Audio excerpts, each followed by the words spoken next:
I'm here with Batato, is that how you pronounce your name? Batato, yes. Batato. And you were the former Chief Marketing Officer of Megaupload? That's correct.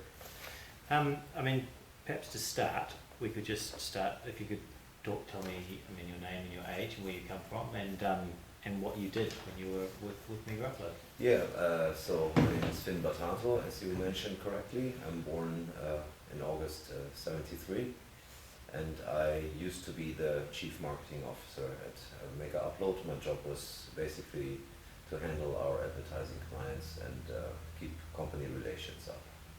Right. So you were here on the day of the raid? Yes, we flew in for Kim's birthday party, actually. Matthias and I were on a tourist visa. Yeah. And you came in, what, a few days before? Or? I think I landed, 2 days before. Yeah. And it was a bit of a celebration. I mean, you were coming here to celebrate the company so far, which has been an enormous success. And Yeah, well, it was Kim's birthday, and we usually met every couple of weeks at some place where we've been at that place, or where Kim was traveling to, mostly in Hong Kong, but also New Zealand since 2000 to 2010, I think he rented the house, so we were here quite frequently. Okay, so you came here reasonably frequently. It wasn't that unusual for you? Yes, it was 2 to 3 times a year we managed to fly out here, because it's quite a big trip. And were you staying down in the house? Yes, I was in one of the guest rooms next to Matthias's room. So. And it was like early in the morning? Yeah, it was 6:45 or 46, something like that, when the helicopters flew in. Yes. Yeah, and what happened? You heard the helicopters? It was not unusual to hear helicopters, because we flew in guests. Actually, I was flying in with a helicopter from the airport as well, so Yeah. it was not unusual. It could have been a guest. Yeah. We didn't know that, and or I didn't know that. And when I looked outside the window, because it sounded louder than usually when a helicopter lands, that was because it landed right in the middle of the entrance area. Yeah. And so I had a look outside, and I saw a policeman, or 2 policemen. One was dragging down one of the security guards, and I was very surprised about that. But I thought, you never know about the people. Maybe that security guard was, I don't know, doing something illegal, so they were after him. I was totally convinced by that, so I didn't have concerns at all, even when I saw that scene. So I just said, okay, this seems to be done, because they found who they were looking for. So I actually grabbed my rope and said it was an okay day. I thought I might as well start my working day now. It's a bit early, but never mind. So I grabbed my notebook and my phone and went down the stairs to a place in the garden where I usually sit, where there's a nice table. So even when I walked out my door, there was nothing in the house, nothing suspicious. So I just walked down the stairs and walked out the back door of the house to sit down at that place and check emails, what I usually do when I wake up. And then 2 men were jumping out of a hedge from 2 sides and pointing Bushmaster automatic rifles at me and saying basically something like, this police, freeze, or put your computer down, or something like that in that area. And I was looking behind me, because I still couldn't believe they were talking to me, and I was actually asking, are you talking to me? Because I couldn't believe that they were after me. But of course I complied and put down my computer, and then they handcuffed me, and telling me that we are wanted for copyright infringement and racketeering and all kinds of charges. And I was just shaking my head, and I was still asking, are you sure you didn't make a mistake? Mixing up, confusing cases, or I don't know what, Yeah. because I couldn't believe it. Had you ever Because we been? were always compliant with the law, and Mm. were operating within the law, and there was no reason that I could imagine that they would come after us. Had you ever been? Have you ever been arrested before? No, No. So we've you never been charged. No. Nothing. No, of course not. I'm a professional since almost 20 years now. Right. I used to work for well respected companies before as well. So after that, you were placed in a police van, or did you stay at the? Did you just stay with the police officers for a while? They kept us in separate places. I was in the cottage where the staff is spending time during the day. They kept me there, and I was even still complying with everything. I even gave them my phone. They didn't ask for the phone. I told them, I have my phone here. I'm sure you might want to have it because you were interested in the computer as well.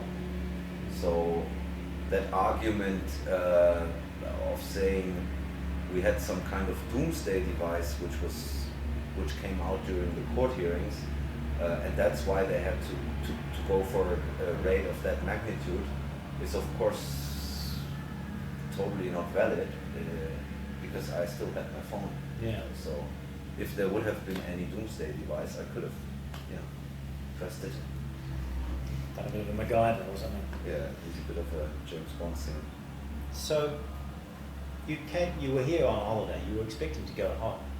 I mean, you were only expecting to be here for 10 days or so, or 5. Yeah, I was actually doing a helicopter pilot license here during the days that I had here, because that's fairly a simple thing to do here in New Zealand, because the country is so big and many people use aircraft to travel. Yeah. So I thought it would be nice at the end. I actually planned to stay 3 weeks to finish that.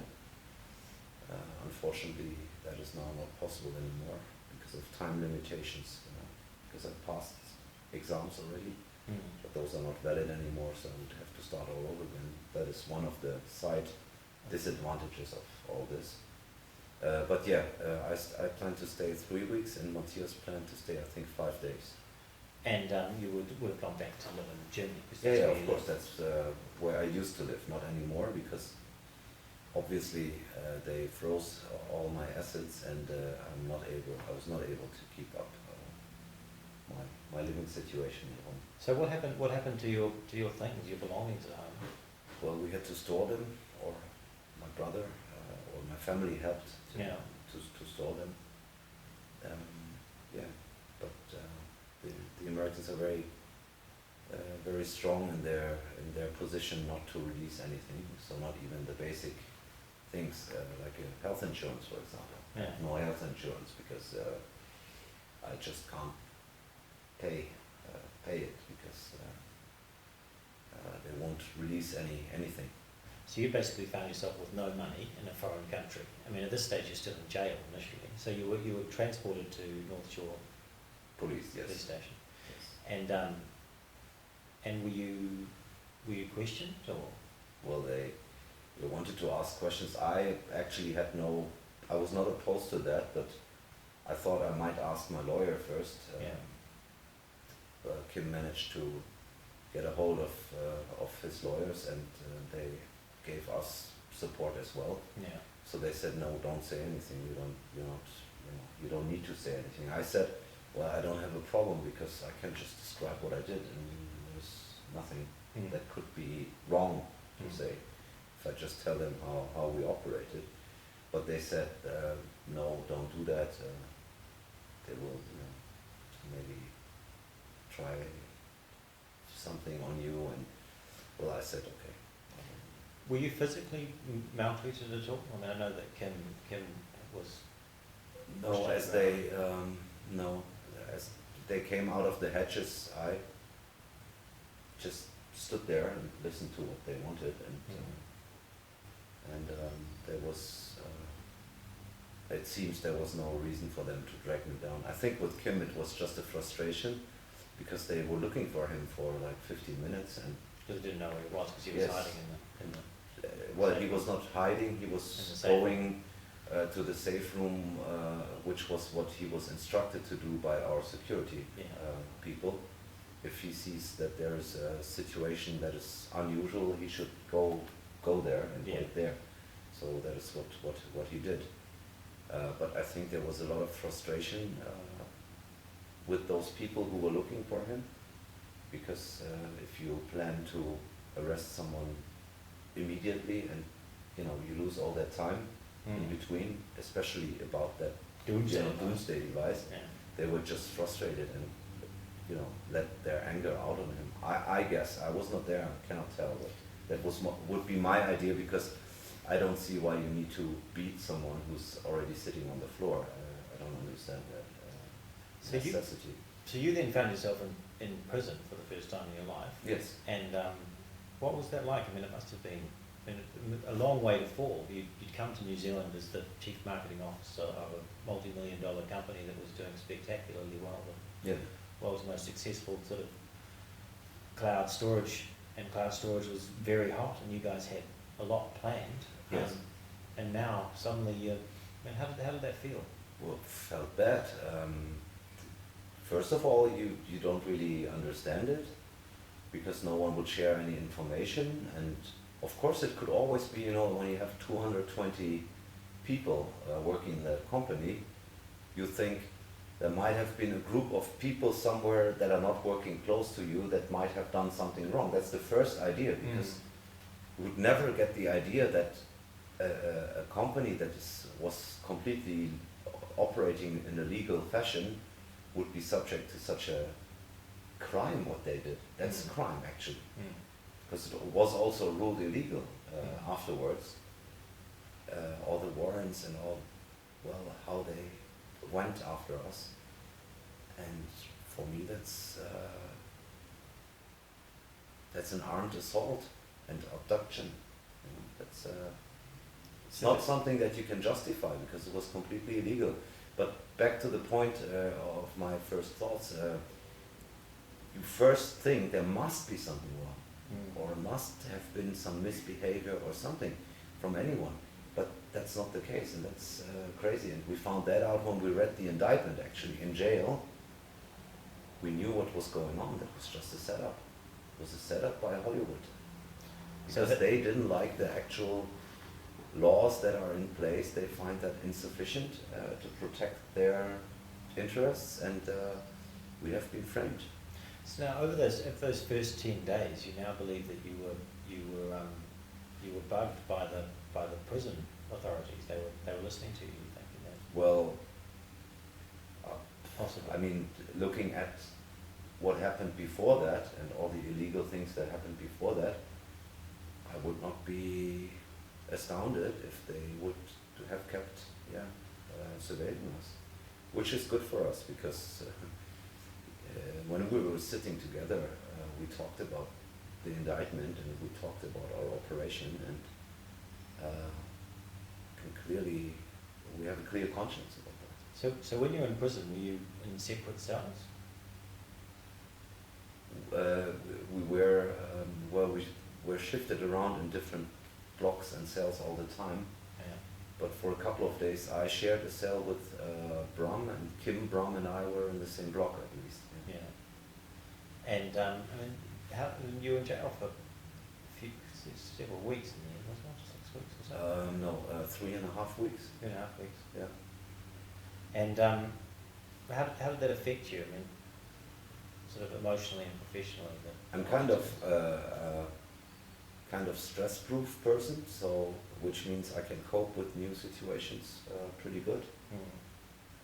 So I was always under the impression that this will clear up, and that people will understand that there was a mistake made.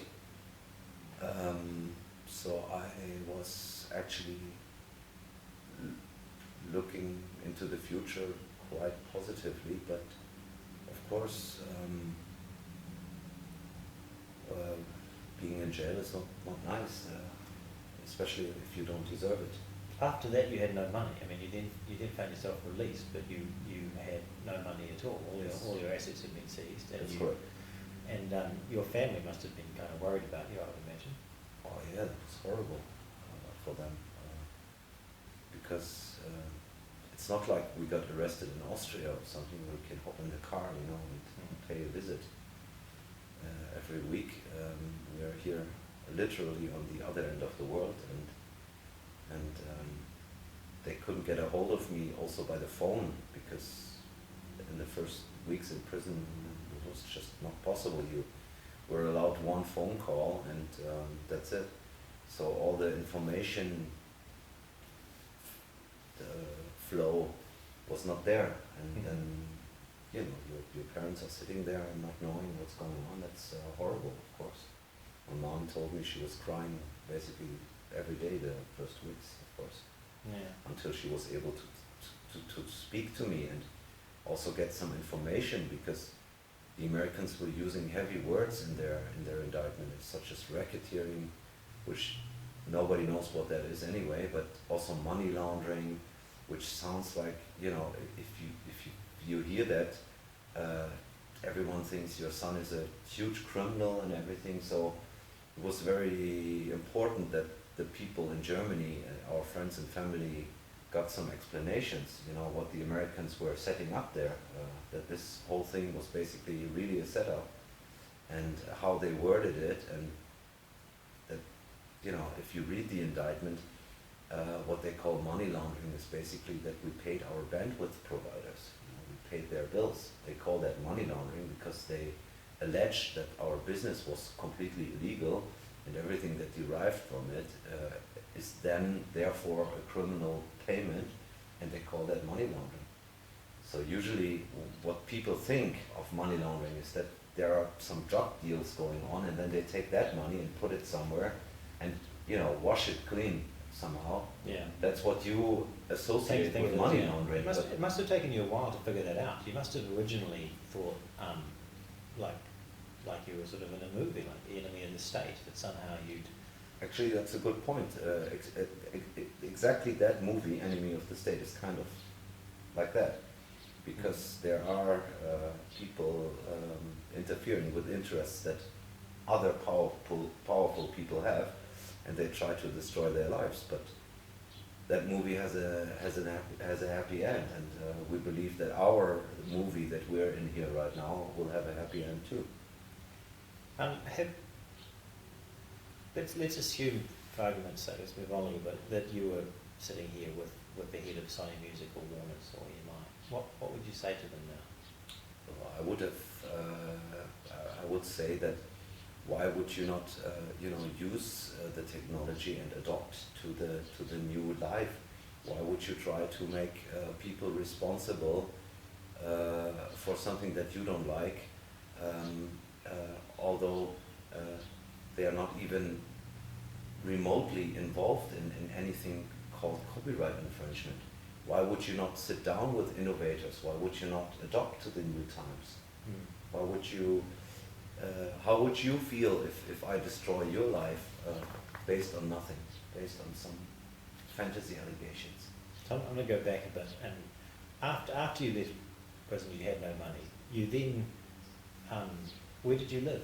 How did you support yourself? Well, we were able to. I mean, Bram and Kim had houses here before, so the courts allowed them to go back to their houses. And Matthias and I, for technical reasons, had to go to Bram's house, and it was really very nice of Bram and his wife and his son to host us there, because it was actually also a huge imposition on their private life. And well, we kind of lived with them as family members, and Bram got a certain allowance per month to make a living, to buy food and everything, and he shared that with us. That's how we coped. And of course, we have, you know, our family who were, you know, able to support us a little bit, but it was hard for everyone being involved. Who did you miss the most? Well, my friend's family partner at that time. Yeah. So you had a partner Yes. that was in Germany, Yes. and what happened? What happened to her? Did she? Well, she visited in New Zealand, but for her or for the situation at home, it was quite complicated because I had no income anymore, and well, the apartment had to be paid, and expenses, insurances, and so everything was cancelled step by step. So it basically destroyed your relationship as well. It destroyed my relationship as well. Yes. Now you're sort of facing an unusual situation where you've started a new business, which did that make, I mean, the launch of Mega, did that change the way you felt about your situation? Yes, we had something to focus on and work on besides our case, and actually, of course, we need also a business to live. We have very high legal bills, and we need to make money, and we are good at what we're doing, each of us in their fields, and why not use that capability and come up with a new business and evolve.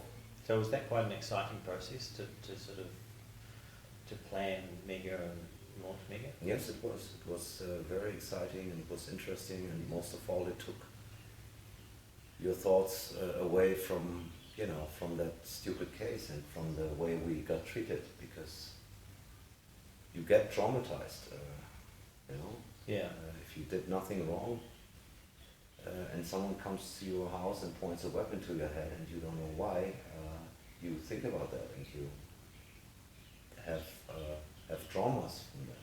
So, low-flying helicopters trigger anxiety, or you look in the mirror if someone follows you, and things like that. You get a bit creeped out, because we seem to have stepped on feet, and also in this country, and that's something that you got to keep in mind. I don't know why people perceive that we have stepped on their feet, but